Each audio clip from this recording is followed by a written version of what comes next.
So welcome everyone and happy Mother's Day. I'm Maria Jessop, your platform assistant this morning. It is an absolute delight to welcome back our speaker for today, peace builder Rev Carole Frampton, and musician David Kane. And now we come to our centering prayer. This prayer is a compilation from the workbook for students of A Course in Miracles. After each new phrase, I will repeat the phrase, God is but love, and therefore so am I. If you like, you can repeat this phrase out loud at home along with me. I am God. I am as God created me. God is but love, and therefore so am I. The power of decision is my own. God is but love, and therefore so am I. In my defenselessness, my safety lies. God is but love, and therefore so am I. I will step back and let him lead the way. God is but love, and therefore so am I. I walk with God in perfect holiness. God is but love, and therefore so am I. Into his presence would I enter now. God is but love, and therefore so am I. Now we are one with him, who is our source. God is but love, and therefore so am I.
You, David. Beautiful, and thank you for inviting me again. There is an exercise I sometimes use in my work that comes from futures thinking. It is called the Three Horizons Framework. It can provide useful insights in situations when people, organizations, or whole systems are stuck. The first horizon on the graph represents the current way of operating and thinking. It still is the dominant model in the sense that its values and principles continue to organize society. But it is increasingly dysfunctioning, generating unwanted negative outcomes that are becoming harder and harder to justify or ignore. Everyone can see it is no longer adapted to the world we live in, yet no clear alternative has fully emerged. At a societal level, the current dominant model is a Western, capitalist, colonial, and patriarchal one. It has been built on an unequal access to power, the curtailing of the rights of multiple groups, actually the majority of people. It has been maintained through violence, sometimes covert, and benefited mostly a privileged minority. But it has roots in beautiful universal principles. Its narrative inspires us, even when not fully representing reality. And its rules that were not always or equally followed. But it has rules that were not always or equally followed, but some fuss was made when they were too blatantly violated. But something has shifted. The institutions that we trusted to enforce these rules are being undermined. They no longer play their original role. Power holders no longer even pretend to respect the rules. Violence is unapologetically used to maintain power. So is theft, fraud, cruelty, and the violation of both domestic and international law. The shared norms that once held the system together are weakening, and the costs, the human, social, ecological cost, are enormous, even if they may still feel quite remote to many of us. The curve of the first horizon is sloping downward, and the downfall seems to be accelerating.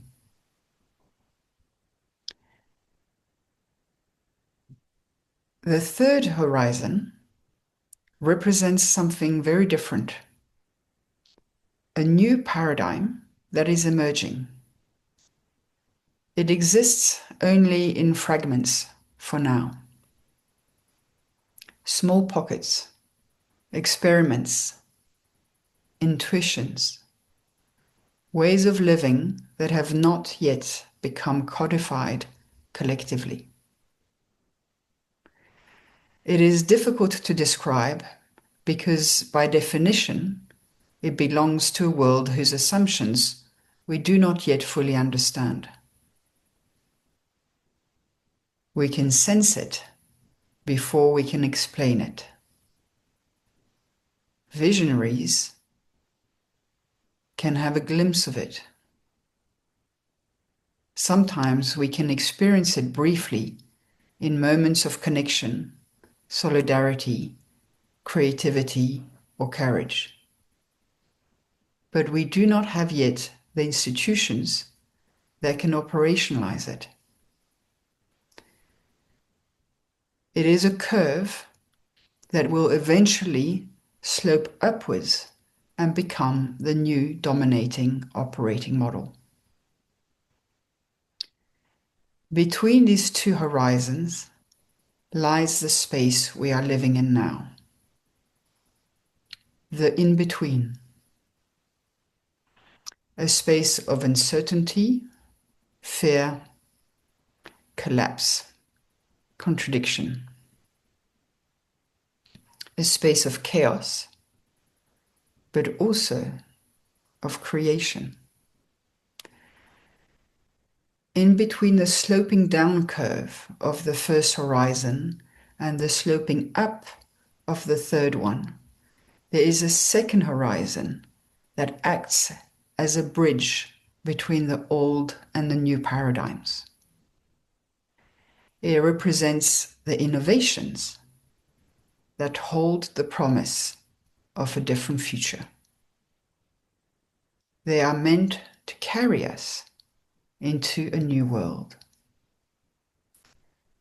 Sadly, they often get co-opted by the old paradigm. Many of our new technologies have fallen into this trap. They were meant to connect us to the wider world, empower us. But their pioneering founders have let power go to their head and profit become their sole motive. And so instead, most technological innovations today isolate us and facilitate greater exploitation. There's now a word for it, enshittification. Excuse my French. Amazon was meant to enable any entrepreneur to have access to a global market. It now copies their products and outsells them with cheaper versions. Spotify was meant to revolutionize music by giving us access to a much greater variety of genres. It is now exploiting artists and replacing their songs with cheaper AI-generated ones. And these are just a few examples. So technology alone is not the answer. Another kind of innovation is needed. Because our crisis, or polycrisis, is not political, just political or economical. It is deeply relational. A very interesting Stanford Social Innovation Review article coins the term relational intelligence. Not just IQ or even EQ, but the ability to connect, build trust, create meaning together, navigate differences, and do relationship repair work. And right now, many of those capacities are eroding. In 2023, the US Surgeon General declared loneliness a public health epidemic. Chronic isolation increases the risks of heart disease, stroke, and dementia. It is estimated that its health toll rivals smoking 15 cigarettes a day. In South Korea, the government now pays some young adults to leave their homes and reconnect with society. Across many countries, face-to-face interaction is declining, especially among children and teenagers, with profound effects on brain development, mental health, and academic results. We are technologically hyperconnected and relationally starving. Some estimates suggest that more than 1 billion people now use AI companions for friendship, therapy, or even romance. But this is not a talk about AI and how we are delegating to it our need for connection. I am bored of that conversation, even if it's a much needed one. This talk is about calling in a different world. My intuition is that if we survive the catastrophic crisis produced by our current way of living, the future will require a much deeper understanding of interdependence. I gave a talk a few years ago about the book, The More Beautiful World Our Heart Knows Is Possible. I still recommend it. It talks about interdependence, not dependence, not conformity. The recognition that we become fully human through relationship, which requires relational intelligence. But also that we rethink as a society both the individual and the collective. Because our current culture gets both of them wrong. We live in a society obsessed with the individual, yet our current ways of relating rarely allow us to be fully ourselves. We learn early that belonging requires performance. We adapt, we mimic, we conform. I grew up in a family of intellectuals that feared emotions and was actually deeply misogynistic. Like many children, I learned to shape myself around what was recognized and rewarded. And that dynamic continues throughout life. Friendships often rely on unspoken scripts.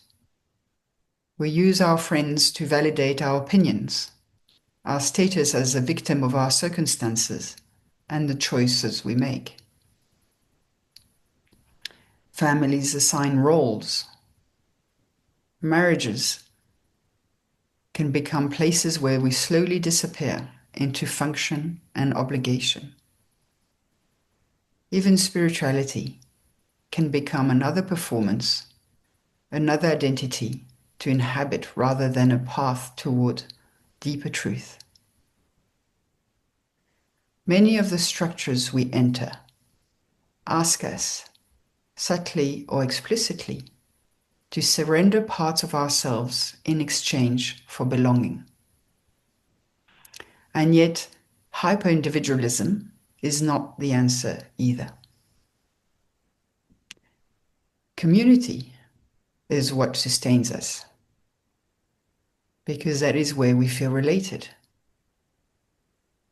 As we say in South Africa, we are who we are through other people.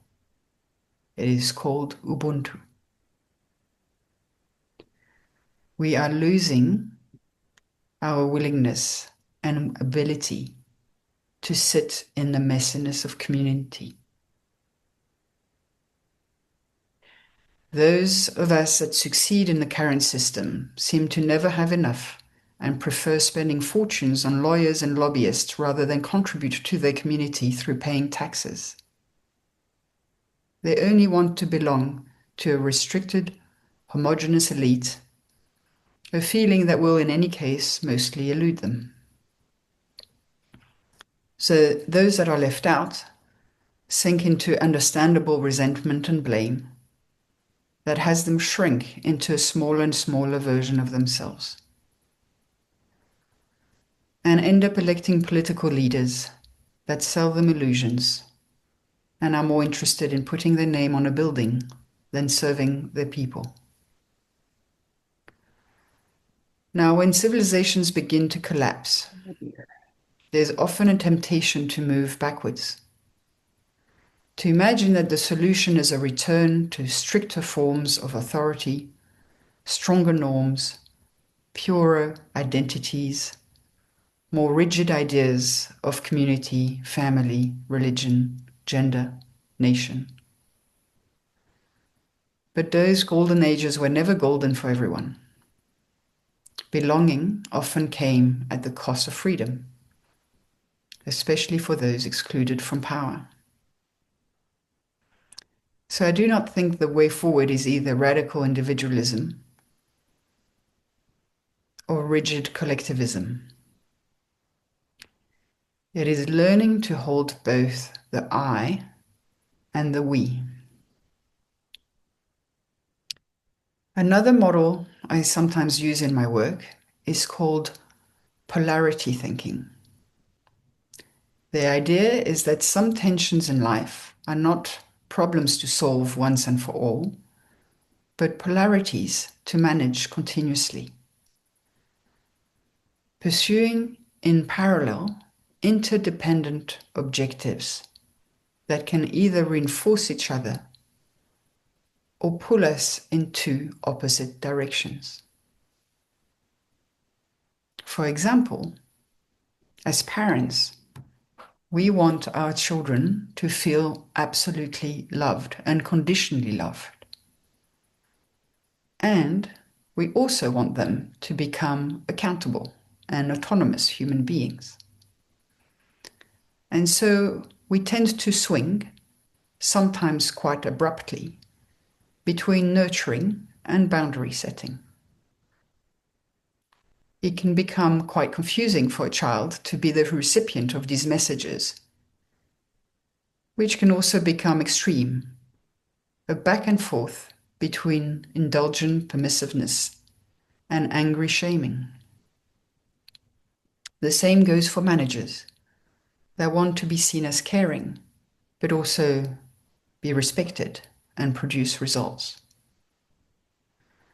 Maturity is not choosing one over the other. It is learning to hold both at the same time. We actually do not need to be consistent. Every situation requires an adapted response. But coherence and intentionality are important.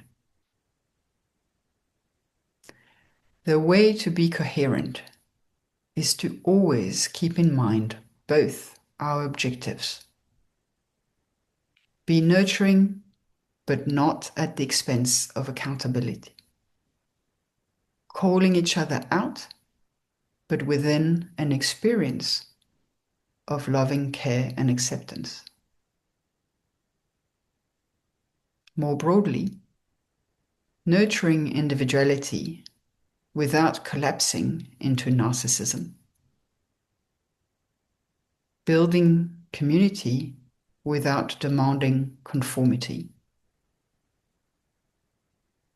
Belonging to one another without claiming possession of each other. Balancing the I and the we. Those are spiritual questions. This is where relational intelligence comes in generating and maintaining relationships that are alive and courageous. Relationships that are not governed by inherited scripts or a pre-existing template.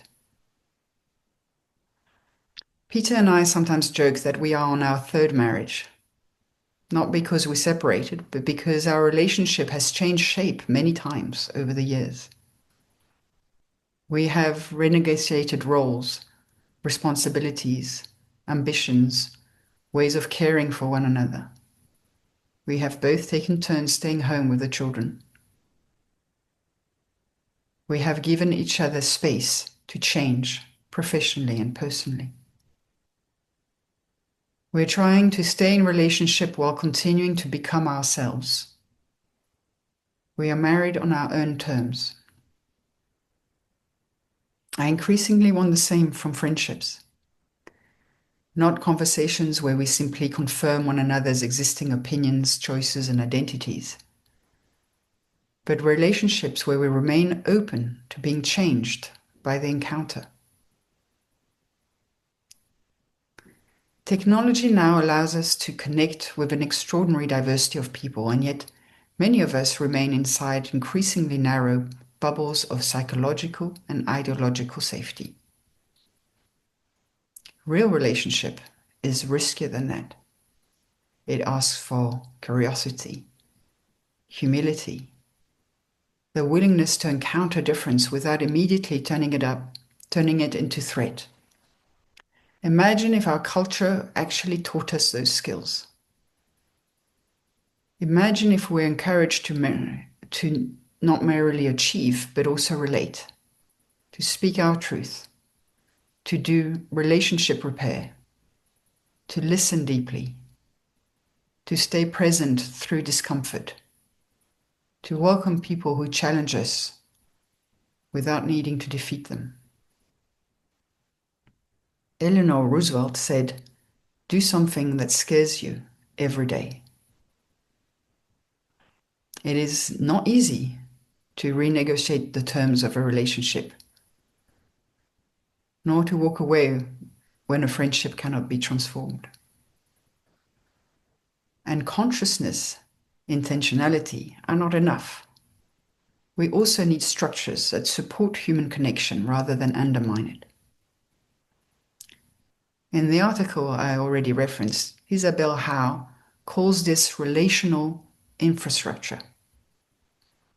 Schools designed around relationships, not only performance, with AI enabling teachers to maximize one-on-one time, with small groups learning and reflecting together. The Consortium on Chicago School Research found that schools strong in relational trust were 10 times more likely to improve in reading and math than schools weak in trust. Workplaces, where trust and psychological safety matter as much as productivity. According to a 2022 report, toxic workplace culture is 10 times more predictive of attrition than compensation is. Microsoft has been an example of that, with its Indian American CEO Satya Nadella instituting a complete cultural reset, training his managers to listen and be coaches, mentors, encouraging collaboration across teams. Since 2014, the year he was appointed, Microsoft has experienced a 6-fold market cap growth. Cities and public spaces built to encourage encounter rather than isolation. In my neighborhood, there is now a lovely square with fountains kids and playful adults can run through when the temperatures get high. A natural gathering place. Healthcare systems that recognize that healing depends not only on treatment, but on trust and human connection. Research increasingly shows that when institutions prioritize relational well-being, everything else improves too. Learning, collaboration, resilience, even economic performance. Culture is shaped by what we reward. Can we nurture individual agency and service to others? Build communities that celebrate and manage diversity rather than impose a collective norm and a standardizing identity. It will require different skills, different institutions, and ways of working. To be able to hold these polarities, the I and the we will need to integrate them into ourselves first. Take care of both ourselves and others. Staying grounded. Today is Mother's Day, where the ideal of the sacrificial mother is sold to us. A figure that has no political agency and that is no threat to the system. In your country alone, it is a 38 billion industry.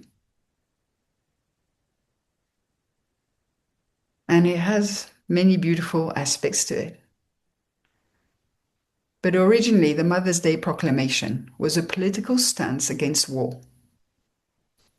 It was written by a brave woman called Julia Ward Howe in 1870. Her request was to have June 2nd be declared Mother's Day. It was refused. It was granted 36 years later on the request of Anna Jarvis, who wanted to honor her mother, who, by the way, was also a peace activist and a contemporary of Howe. But that part got edited out. Here's the first paragraph of the Mother's Day original declaration. Arise then, women of this day. Arise, all women who have hearts, whether our baptism be that of water or of tears. Say firmly, we will not have great questions decided by irrelevant agencies. Our husbands shall not come to us, reeking with carnage, for caresses and applause. Our sons shall not be taken from us, to unlearn all that we have been able to teach them of charity, mercy, and patience.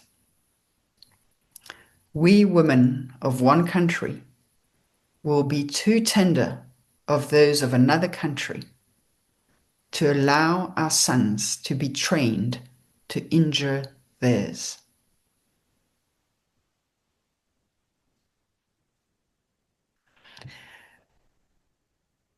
Relational intelligence,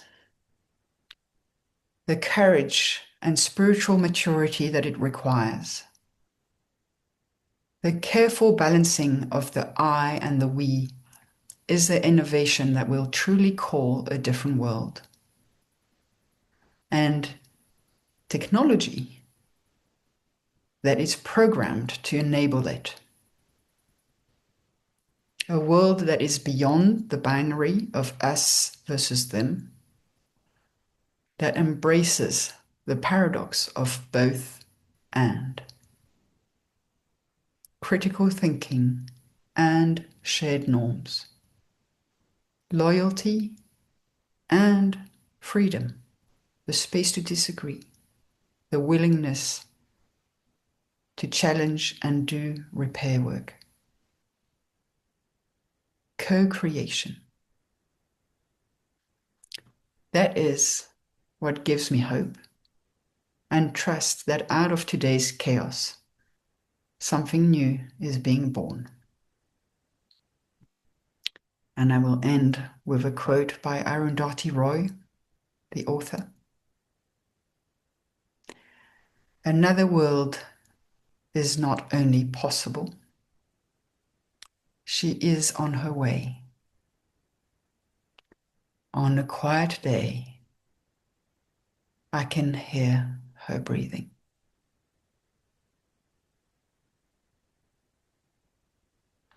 Thank you.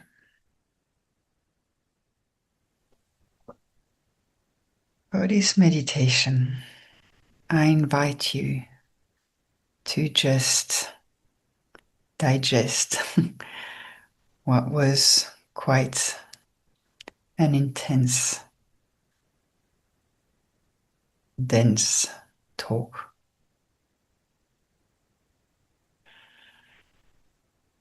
And so just take a deep breath. Connect with the earth underneath you.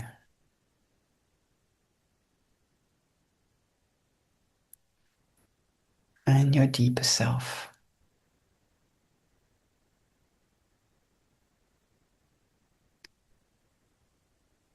And just be.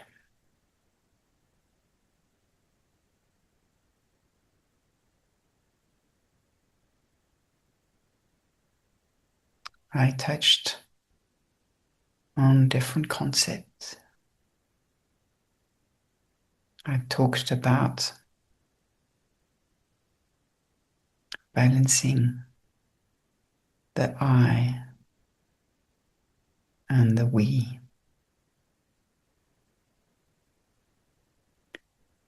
Where is that out of balance for you?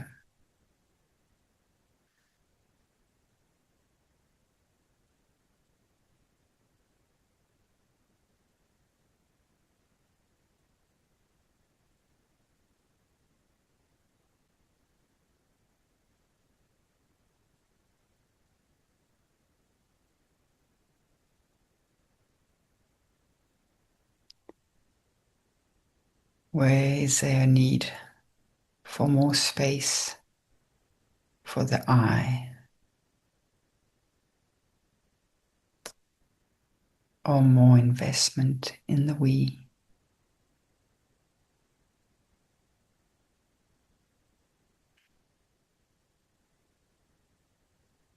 How can the two feed each other?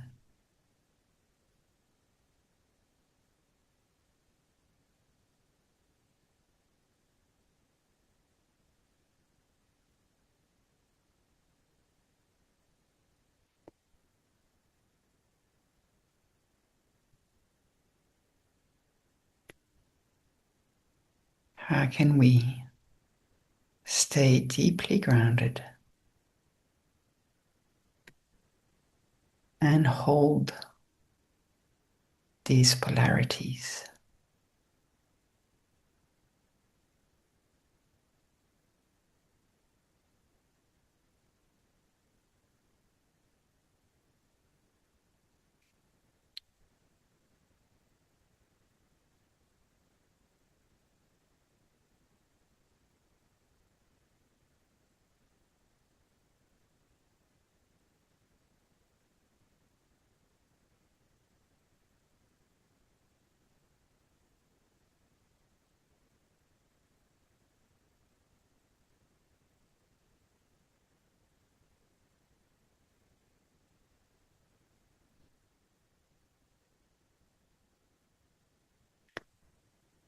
Another world is not only possible,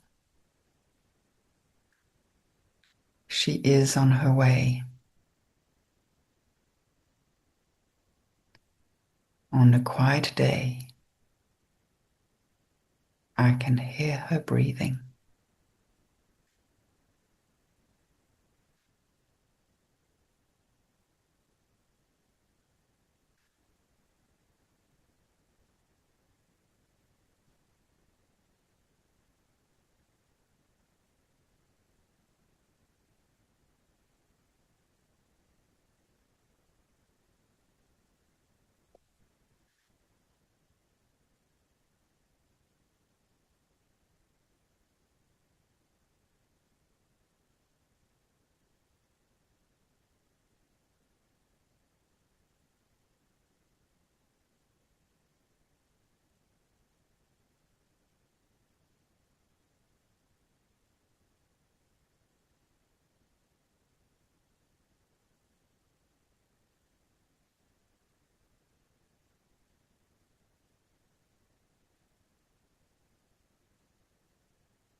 And so it is.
For this closing prayer, I invite you to get in a comfortable and relaxed position and to close your eyes. Take one deep breath and then breathe in and out naturally, noticing your breath. Turn your attention now to the spot between your eyebrows and see there a glowing light. We extend love to all those gathered here today. We extend love to all our family members, friends, and colleagues, past, present, and future. We extend love to all those we think about and communicate with and encounter by chance today. We extend love to all those in our neighborhood, our city, our world, and beyond this world. May a great wave of love, joy, peace, and forgiveness wash over us in glad recognition that we are one. And so it is.